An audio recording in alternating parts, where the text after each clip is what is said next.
তাড়াতাড়ি গাড়িটা বের করো। Yes sir. এক মিনিট, তুমি কে?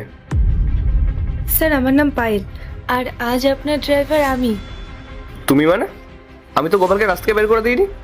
আসলে দাদা আজ আসতে পারবে না, তাই জন্য আমি আসলাম। দাদা মানে? কে তোমার দাদা? আমি গোপালের ছোট বোন। আচ্ছা, তা গোপাল আসেনি কেন? ও কোথায়? আসলে মায়ের শরীরটা না কালকে রাত্রে হঠাৎ খারাপ করেছে, আর দাদা মাকে নিয়ে হসপিটালে গেছে, তাই ও আজকে আসতে পারেনি আর বলেছে আমাকে আসতে। আচ্ছা, তো ও তো আমাকে জানাতে পারতো, কিছু বলেনি কেন? মাকে নিয়ে খুব ব্যস্ত হয়ে পড়েছিল তো, ওই জন্য জানাতে পারেনি। এখন কেমন আছেন উনি? অ্যাডমিট আছেন হসপিটালে, ডক্টর দেখছেন।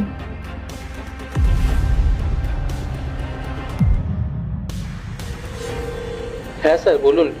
হ্যালো গোপাল। হ্যাঁ, আন্টি কেমন আছে এখন? আগের থেকে একটু ভালো আছে।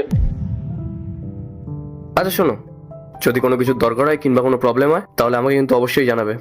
আচ্ছা ঠিক আছে, খেয়াল রেখো, রাখছি। স্যার স্যার, আমার বোন পায়েল যাবে আজকে। আপনার একটা ইম্পর্টেন্ট মিটিং আছে, তাই আমি ওকে পাঠিয়েছি।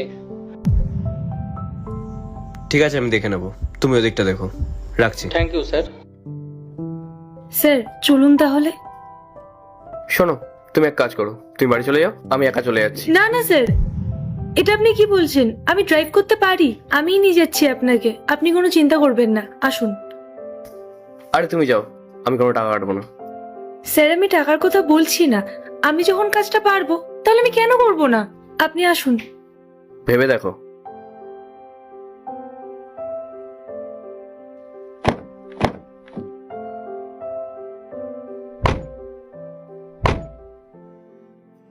স্যার, আপনি আপনার ওয়ালেটটা গাড়িতে ফেলে রেখে চলে এসেছিলেন। হ্যাঁ তাই তো, একদম খেয়াল ছিল না। Thank you. কোনো ব্যাপার না স্যার, আমি না দিলে আপনার গাড়িতেই তো থাকতো। ও বাই দ্য ওয়ে, তুমি তো বেশ ভালোই ড্রাইভিং করো, তা কোথা থেকে গাড়ি চালানো শিখেছো? যখন দাদার কাছে ফ্রি টাইম থাকতো তখন দাদাই আমাকে ড্রাইভিং শেখাতো, আর বলতো যে সব রকম কাজ শিখে রাখা উচিত, কখন কোথায় কিভাবে কাজে লেগে যায়, তাই আর কি। বাহ, যেমন বুদ্ধিমান দাদা তার সেরকম বুদ্ধিমান বোন। Thank you sir. আপনি তো কতক্ষণে ফ্রি হবেন?